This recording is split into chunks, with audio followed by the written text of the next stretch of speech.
built that if we're helping one another and everybody's playing to their strength, to the best of their ability, we can be good. When we're not doing that, we can struggle as we've shown. When Evan plays the five, are there areas of his game that you see there that whenever Jay does come back, you hope that he also continues to do that with his game when he's alongside Jay on the floor? Yeah, I mean, I think it helps us to diversify like who's involved in the action. When Evan is at the five, he's the guy who's primarily running into the pick and roll or, into our touch action, whatever it may be. But I think it helps to diversify that, make other people have to guard so they don't always know that the center is going to do it. You saw some teams that we played even, put a switchable guy on Jarrett because they knew Jarrett was going to be in the pick and roll. They thought that they could just switch it and put, their center on Evan. So, those are things that we can do that can just help and take advantage of what the defenses are trying to do. Chris Fedor, Cleveland.com, AJP. Saw Dean Wade was officially ruled out for tonight, makes 4 in a row. What's going on with his knee? Do you have further updates? I don't know how much they want to talk about, but it's, there was an infection in his knee, and, he's on antibiotics, and you just kind of have to wait and let them set in and do their thing. He is progressing, but, it's not something that you can control, or dictate that it's 2 days or 3 days or what have you. It's just a matter of, when the medicine sets in and he's able to do the things that he's capable of doing. And that's the thing that, putting weight and running and jumping on it right now is painful for him. So we just have to be patient. And going back to what Serena asked you a little bit, when it comes to Evan, how do you feel about his second year so far? Oh, I think he's been good. I think it's been a little disjointed for him. So I'm confident that the best is even still to come, even though, I think he's had a successful start. He trained all summer, and then, training camp is important. And preseason is important, especially for young guys. And when that's taken away from you, it's almost like a stop-start again. But I think you've seen like what he's capable of and his ability to sustain it. Whether it's Detroit and what he does defensively with the 8 blocks, the nights where he's gotten 20 points, he's got double-figure rebounds. There's so much that he's capable of, and I think he's shown that.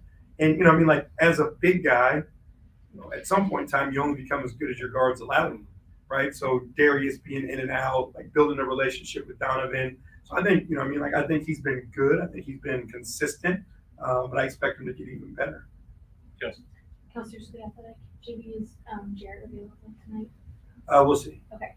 And then Keep trying. keep trying. What are the specific areas on the defensive end that have been points of emphasis, especially as you guys have gone back and specifically addressed the defense end of the floor? To be honest with you, our offense, is what's killing our defense. We're scoring points, and but there's a saying, all money isn't good money, and all points aren't good points because they're putting us where we don't have great floor balance. And if depending on where the shots are taken, you got 4 guys that end up being below the free throw line, and those shots are missed. Then now teams are running out, and they've got advantages in the backcourt. So, being able to dictate where the ball goes, forcing teams, to chase us a little bit, and then having great floor balance, I think will allow us to be a better defensive team. Defensively, there's still things that we aren't executing or haven't executed at the level that we would have liked. Give up 21 second chance points the other night. When we're, been a pretty consistent defensive rebounding team. The force that we need to play with, how we can be disruptive, all those things we can get better at, and we've shown what we're capable of. We just have to do it again. Basketball.com. Going into the specifics of that, as far as your closeouts go, I know that's something you mentioned on Brook the other night. They were short closing. Just kind of technically sound closeouts. What does that look like to you? What do you want to see from your guys? Because you want to run them off the 3-point line, but you don't want to go so hard that they catch you on the fly line. Right. I mean, it's, we use the term, it's a body-to-body closeout, right? And we're trying to keep teams out of the middle of our floor. Each guy that you're closing out to is different because of their skill set, right? Brooke, for example, is 7 feet tall. So if you close him short or even, close and you're, not his brother, he's not going to see you. He's going to shoot it over the top of you. Your advantage is if you're smaller, getting all the way to his body, taking away his airspace and making him put the ball on the ground versus smaller defenders. That's where your advantage lies. So, trying to get to, the proper position where you have the advantage over your opponent and not allowing your opponent to have the advantage. And then specifically in the corners is where you guys are getting burned a lot too. How do you take that away from teams without, there's obviously some areas you got to leave. It's tougher to defend. Yeah, but I mean, again, we have done things that are not typical of who we are and things that we have not trained to do. There's mistakes where we're making where we leave the strong side corner. We're never supposed to leave the strong side corner to help. Again, so that goes back to, our discipline and our execution. And again, to Serena's point, the accountability. And, that's on me to hold guys accountable. That's, on the guys to hold themselves accountable and their teammates to do that as well.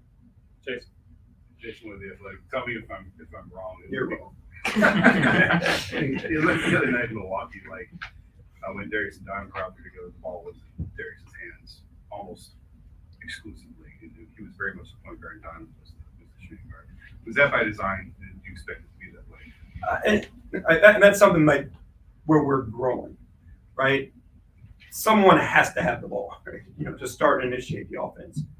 What we're trying to get to is, there's a difference on makes and misses. Milwaukee was making a lot of shots. So on the makes, Darius has the ball in his hands. On misses, whoever's the nearest guy is going to get the ball and put it in their hands. What we're trying to avoid is both guys coming back wanting the ball. Now your offense kind of stalls out by the time you get across half court. So, there's certain sets that we have in that'll dictate who handles the ball, those types of things. But again, it is supposed to be, and it'll get there, predicated on makes and misses. Tim Elkhorn, Cavs Audioverse. JB, for this team to get back on track, is it more about execution or is it more about the mentality? I think it always with us starts with our mentality, but that leads into our execution. And it's one of those things, and I don't want to use the term back on track, because if you go back through these games, with the exception of Milwaukee, in Minnesota to an extent, we had opportunities to win all those games. We had leads in the fourth quarter versus the Clippers, versus the Warriors, the Kings. The last 2 minutes, we had opportunities to win those games, and those are the things that we can control. So, we need to just have the confidence and belief, and get over the doubt that losing kind of puts into you. We're a good basketball team. There's no doubt about that. So, mentally going out and kind of resetting where we can get to 48 minutes. And even we talked about this before, but even during, where we had won 8 games in a row, I didn't think we had put 48 minutes together. When you play against a Warriors team, a Clippers team, a Bucks team, those teams have the ability to make you pay if you don't put those 48 minutes together.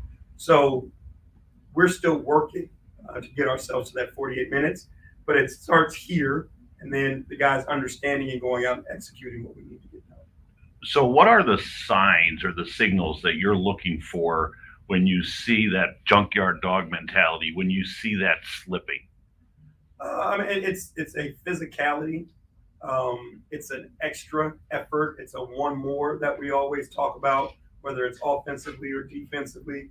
Our team, when we are playing what we're capable of, we have a feel that you can sit over on that sideline, and just by the pure energy of it, you can feel it when it's going well.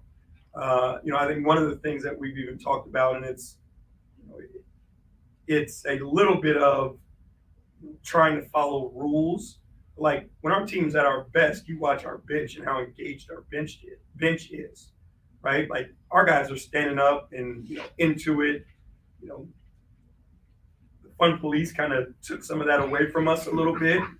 But like, that's a big part of it. Like, our guys support each other, cheering for one another. Like, you guys saw it last year. Everybody around the league saw it. Like, that's a huge part of who we are.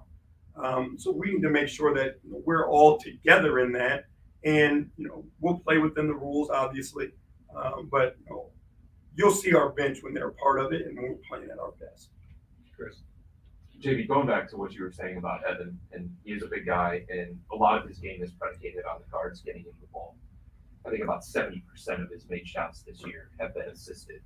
Is there something more that you can tap into with Evan in terms of him creating his own offense that we haven't seen yet? Yeah, I mean, the ball in his hand is a good thing.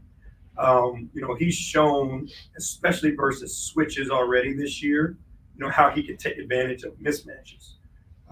What we're trying to do and what we've got to figure out is, schematically versus each opponent, like where the attack button is. And, we've talked about this before, but it is, step by step to figuring out how you end up being the best team that you can possibly be. Evan being at his best obviously makes us the best team that we're going to be. Seeing how teams are going to play against Donovan, seeing how they're going to defend Darius, seeing what they do with Jared and how when Evan is off the ball, seeing when Evan is involved, like all those things are adjustments that we're watching and learning and trying to continue to improve on. But, when the ball's in his hands, we're all confident that good things are going to happen. And, his mindset is, how do I make my team better? Because he can pass and he can read defenses. So, like, those are all things that we're working with and working on. And again, expect nothing but else, but for him to get better, our team to get better because of it. Okay, guys, go wrap it up. Thank you. Great.